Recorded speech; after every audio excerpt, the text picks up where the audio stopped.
Well, very excited for our players, our coaches, our fan base to take place of a part like tonight. You know, to have two ranked teams playing on a Friday night, national TV to play out like that. Just a lot of credit to Nebraska. Matt's obviously done a really good job to build this environment. You don't come to 400 straight sellouts by chance, right? So there's a lot of people that made tonight happen before this, but told our players the other day, you control the volume in the stadium. I said, they're selling their 400th. We had our first since I've been here the other day. I said, hey, some people build bridges, others walk across them, right? So we're in the building bridge process. We just I can't say enough about these guys, the attitude they work with, the perseverance, the humility, the gratitude. All they've done is made this next week even bigger. We'll take ourselves back to Champaign, get a chance to kind of have a recovery day tomorrow. We can't touch our players. As coaches, we'll put this one to bed. I think Penn State plays at 2:30, and obviously a great opportunity for us to go out to State College, another great venue, another great opportunity. So I think we came out of it pretty healthy. I know Zakari came out, but he was clear to go back in there at the end. We just kind of felt good about Malik. He was doing a hell of a job. There's a couple other guys got banged up, went back in. I think Tanner Arkin's okay. He just kind of tweaked his back a little bit. Tremendous perseverance by our guys offensively, defensively, and some really good special teams plays. So excited for these guys to go forward. With that, open up for questions. Did you get the running game rolling there in the fourth quarter and then big run by Caden in overtime? What do you think the difference was there? Just production. Caden's a very strong physical back. I think we kind of wore him down. We did say we thought at times, they have some really good big players up front. We thought if we could wear them down like the fourth, fifth, sixth play in the first half, but then we thought in the second half we gained an advantage. Just you could see them. They're a very, very physical group up front. They run a lot of movement. But we did think if we could turn this into a four-quarter game, that would play to our advantage. And we didn't, I didn't script it to go to overtime, but I wasn't mad when it did. What do you think Luke Altmaier's play through 4 games has shown or said about? It's probably the best is yet to come. I mean it. Like Luke's done a tremendous job. He's so aware. He's so intelligent. I sit in these meetings and I just see him speaking, saying, doing things that I've never seen him do. Right, and it's not amazing. I think our players kind of have learned to accept it. Right, he's got composure. To be quite honest, there on that last drive, Barry Lunny's coach of player communication got knocked out, so he was calling that all from the sideline. So we went old school, and Luke just kind of took that moment and made the most of it. Just a really good credit to him and our offense in general, our offensive staff. Barry to call that play to Brandon Henderson, you're right. Like first, B-Hen is just he is the epitome, I think, of what we are. He's like literally our sixth lineman that backs up like 5 positions. We throw him in a 94 number. He and I had a conversation 2 weeks ago about what his number was going to be, and it was 99, 94, or 44. I said, you just look like a 94. And then we repped that pass this week, and as a staff, we all kind of took a vote whether or not we thought it would get thrown and completed and caught, and we all voted yes, and I didn't know it was going to be a fourth down call to win the game, but or put ourselves in a position to win the game. So just a lot of credit to our offensive coaches and people of faith to make that happen. Well, I think, again, a good credit to Aaron and the defense staff. I think at halftime we kind of talked about let's pressure this guy, right? Like he was, he's sitting back there all day patting the ball. We wanted to heat him up a little bit in that second half, make him adjust. I think, for us, defensively, we get better as the game goes on, and this was another good example. Thought in the back end, at corner, we rolled some guys through. I think T. Strain came in. We moved Xavier out, but we also had Xavier in and playing other corners out. I thought up front, to dial up the pressure at the end, and then an incredible call by Aaron at the end to bring Dylan through the A gap, which made that play a no play whatsoever. So really good work by our defensive staff and tremendous faith in our players. You've had some really good wins, obviously, a little line, but where's this one kind of standing? It's the next one on the docket, right? Like I think our guys have done a really good job of just taking everything in. I'm not going to downplay it. You beat Nebraska at Nebraska in a ranked game, and nobody else thought I think all you guys picked against us, right? So I think that's just I think our guys love that, right? Like I think the ability to overcome and persevere, but more than anything, like they're so coachable. Again, we knew this was going to be a hot night game. I think Melvin had a couple cramps, but other than that, our guys handled it pretty well. A tremendous thing. I think our guys just overall, like we kind of have talked about, and I know sometimes even in the media you guys have asked about last year, and they kind of just drop it, right? It's not – they just have moved past and moved on to the future. And obviously tomorrow we can't touch them by NCAA rules, but my guess is I'll probably have a large number of guys through the building tomorrow, soft tissue recovery, get themselves right, watch this game. We'll put it to bed on Sunday and flip the script to Penn State pretty quick. What's the key to stacking?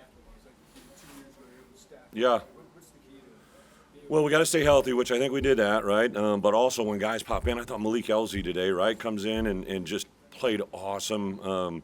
Here's a guy that, a highly recruited player that came in last year, did some things, but this year he's just been awesome. But obviously Zakari's done some things, and Malik just kept persevering. And there is nobody at practice that cheers harder than Malik Elzy.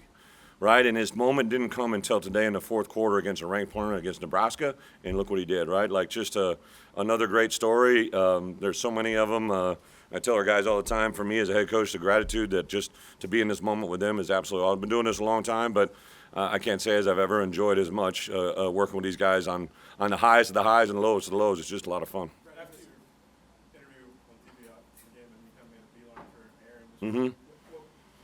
Well, it's just I thought the way he dialed up pressure in the second half and kept sawing wood. Like we talked quite a bit during the week. A lot of times just he and I, right? Like I'm trying to let him grow that, but we talked about. I knew they were going to try to run the ball. I thought they were going to try to do that. I know they're high on their quarterback, but that's the only thing I was in. We kind of did some nice adjustments the second half, and then we wanted to bring up some pressure and to dial up that last one. I said, hey, let's make him, throw the ball, right? When he was having back there, he's patting the ball, and it kind of started flinching a little bit when I saw him put the ball on the ground a couple times and took him out of his rhythm. And as a coordinator, to recognize that in a minute, that's a really big deal. It was a back and forth game. Was it important to get that first stop and go upset with them like that in this atmosphere? I think anything today, like you're playing a good team, so you want to ride the highs, and when you're in one of those lows, you got to get out of it. That's why kind of at the end of half, I'm like, hey, let's just go in. We're getting the ball at the second half. They had a nice big hit. There was two really big hits. They hit a cover two hit, and then they hit a little Y, over route. Ryan fell down. There was the one in the end zone that I challenged. I really thought he stepped out of bounds, but obviously he didn't. So we gave him two, in my opinion, we gave him two scores that were just lack of fundamental things. There was a play Miles just barely missed in the first half that I think if he's in that same position, he makes it 10 out of 10. But obviously our guys persevered. Go ahead. What was your first impression of playing Dylan Raiola? Well, first, going into it, I've known his uncle forever. I was when I was at Wisconsin. I read about him in all the press clippings. He's obviously a very talented player. Going into this game, you could see he could throw the ball around a little bit. I thought they've done a really good job of game planning and making him be successful. But I think our guys during the course of the game really began to understand what pressure would do to him. And unfortunately, we're probably going to see him several other times. I think Nebraska will go on and win a lot of games. And I just think this is a really good football team offensively. They got a good defense. They're very opportunistic. They got a good kicking game. They got an excellent coaching staff. So I'll give a lot of credit to them. You mentioned the pre-snap penalties last week being maybe an issue. Just 3 penalties tonight. How do you feel about you guys? Well, I wasn't happy with the 3 penalties, but I thought we preached on it all week. My freaking ears were blaring like we blasted those guys pretty hard on our 2 biggest work days in the stadium. We knew it was going to be loud today. We did some things. This is a very intelligent crowd, right? So I first played these guys when I was a young assistant at Iowa. I came over here when I was at Kansas State and knew this environment, and we obviously came here 2 years ago, so they're very intelligent fans. They know when to be loud, third downs, red area, backed up, and I knew that was going to play out, and it did today, but our guys really took into everything we're buying during the course of the week and obviously took advantage of it today. Brett, you get the national spotlight when you win games Yeah. like this. How do you take advantage of that as a program, but also handle that? Well, it's 10:50, so limited calls tonight, but tomorrow we'll come in and work as a staff, and then I'll probably let the guys go somewhere around the start of the Penn State game, and then I think I'll be very active on our top recruits, top priorities. We started to gather a lot of attention a couple weeks ago, but really for us, it's kind of works out. We knew that this schedule laid out 5 weeks, bye week, 4 weeks, bye week 3. We have 6 rematch games. 2 of them are behind us, right, and we're able to gather the first 2. So everything's kind of positive, but, to go play at Penn State, whatever this game gets slotted into, it's going to be a tremendous challenge. They're a very good football team, and to get this opportunity is just awesome. Last one. Coach, follow up on that from a minute ago. Yeah. What do you think allowed them to pass so well in the first half? And then was it simply just the pressure that changed things in the second? No, first off, they're very good. I think the quarterback's a good player. The wide receivers are good players. They were opportunistic. There were some zone things that they were settling in behind our linebackers, so we kind of dumped them right over the top. You can literally see this quarterback get better every play, right? If you're a Nebraska fan, obviously the bad news is you lost tonight, but the good news is you got a quarterback who literally probably gets better every practice. And from everything I've been told about him, his demeanor, his work ethic, I know just listening to Matt talk about him, usually a head coach doesn't go over the top the way he does, right? So, like, if he's saying that, that must mean he believes in him, putting their whole program behind him. Obviously, I know what went into getting him here, right? Like, I mean, there's a lot of moving parts, so there's some things that they're hopefully going to pay dividends for him in the future.